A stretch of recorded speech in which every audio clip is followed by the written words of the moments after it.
all gaming hacks are bad. Gaming's a pretty big hobby, and as you'd expect, there's probably some things you can do to enjoy it more. Welcome to Chaos Gaming. Make sure you're following the page with those notifications turned on. Drop a like, and we're going to check out some gaming hacks that you can use to improve your gaming experience. Drop a like, and let's start off with custom Twitter alerts. Now, you probably know a lot of new gaming tech is often pretty scarce. Heck, the 30 series of graphics cards launched months ago and barely anybody has their hands on them. But if you're looking to get ahead of the curve, get ahead of the game and grab a new console or graphics cards before it sells out again, custom Twitter alerts are a good way to do that. These are third-party apps that will notify you when a certain phrase is tweeted, such as PS5 restock or 3080 restock, which allows you to jump on them as fast as you can. Maybe you'll get ahead of the bots and the script writers. Now, it's not going to reserve a copy for you, but it is going to get you in the know, and you can at least start keeping your eyes out for new stuff, because let's face it, we're in a new day and age when it comes to getting the best new gaming things. Next up is using a washcloth as wrist support. Now, if you're a PC gamer, chances are you've encountered the annoying feeling of your left hand getting a little more sore from resting it on your desk. A lot of companies will tell you to buy some wrist support, but there's a way cheaper way to get the same result.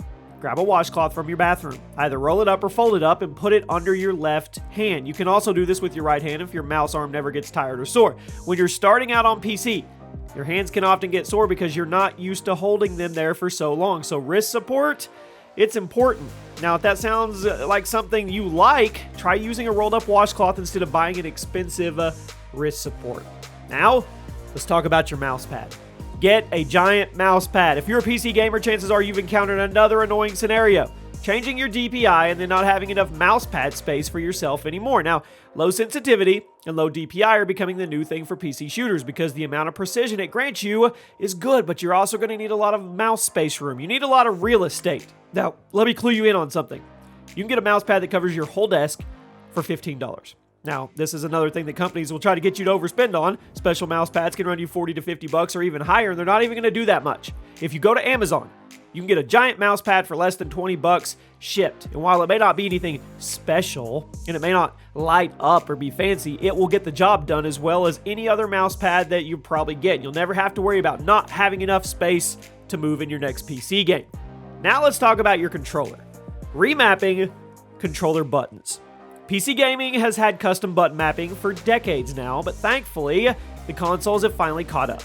By digging into your Xbox and PlayStation settings, you can actually remap controller buttons to different functions, which allows you to more comfortably navigate the menus and play games. Now, this way, you can completely customize the button layouts for certain games, just like you can if you're on the PC. There is a downside, though, and it's the fact that you have to do this through the console settings, and you can't just set custom bindings on a game-by-game basis like PC. But, I mean, hey, it's a new console generation, so maybe that feature is right around the corner.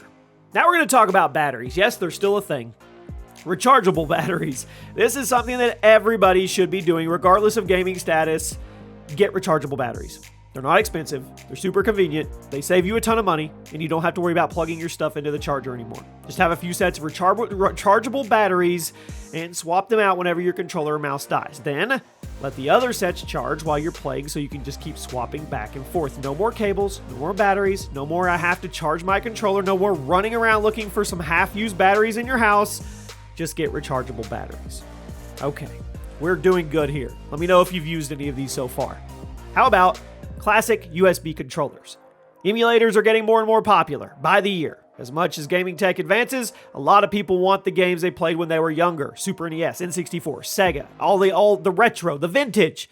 Emulators are great for that. And if you're someone who likes retro gaming like myself, invest in some USB controllers. Tons of third-party companies are making them now of classic versions that you can use on your PC to play your old games. Most emulators will support these controllers, and it will make the game feel a lot closer to how you remembered playing them as a kid. Now let's get into some health and fitness. Yeah, you heard me. Working out between matches. The common stereotype about gamers is that everybody's out of shape and they never leave their desk. Well, there's plenty of ways to fight that stereotype without giving up your gaming time. If you're someone who likes multiplayer games and you want to stay active while gaming, there's things you can do in between matches. When you're waiting for your match to load or you're sitting in the lobby, do some push-ups, do some sit-ups, do some crunches, do some lunges, planks, stand up and stretch. You get the idea. You can even invest in some dumbbells or resistance bands. I have dumbbells right behind my chair right now that I use on a regular basis. There's a lot more downtime in between matches than you probably realize. So, I mean, instead of checking Twitter out during those moments, get up, move around, be active. Now, this isn't a replacement for actually going and working out, but it's better than nothing. All right, now let's get organized. Scheduled updates. This is one that a lot of people know about, but not nearly as many people are actually utilizing. One of the best features of the PC is being able to schedule all your updates during off hours. You can set all your updates to go in the middle of the night when you're sleeping, or maybe the middle of the day when you're at school. Plus, scheduled updates are no longer exclusive to the PC. Xbox and PlayStation consoles now also allow you to designate certain times for the console to automatically scan for updates and download them. Nothing is worse, people, than sitting down to play some video games or being a content creator or a streamer and then getting slapped in the face with the fact that you have a big update that is either required or you have to do while you're trying to use your bandwidth. So take advantage. Schedule your updates.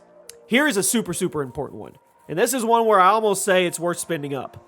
An office chair. Now, I know racing chairs and gaming chairs are the big thing right now, but I've been a bigger fan of office chairs, the right ones with lumbar support. Office chairs are often more comfortable, if not, just comfortable, and more ergonomic since they're designed for people sitting in cubicles or home offices all day. Plus, since office supplies aren't as sensationalized as gaming accessories, office chairs will cost you way less if you're on a budget. Now, there's cheaper or more expensive versions of gaming chairs and office chairs, but you're going to get more value out of the right office chair. That's just me. I'm just saying. Now, this is also a category where your back is super important. So if you find a good one, this is one time I would say it's worth spending up. And finally today, the biggest gaming hack of all. Cancel your Xbox Live Gold. Microsoft just doubled the price of Xbox Live Gold. Now, before it was $60 for a year, and now it's $60 for 6 months. And here's a life hack for you. Cancel it. If Microsoft takes a hit in their pocketbook, they'll stop pulling stuff like this. Just cancel your membership, give it a couple months, use that time to catch up on your single-player backlog, or use that money you're saving to invest in a PC if you want. Then, if Microsoft realizes people are leaving, maybe they'll reverse the decision. If they don't reverse it, you'll have a ton of extra money to spend on something else. This is not cool, Microsoft. Not cool at all. And there you have it. Those are gaming hacks that you can utilize right now. It's not all about just playing the game. There's more to it. Gamers are very complex people, and we need all we can get. Hope you guys enjoyed. Drop a like if you did, and I'll see you soon.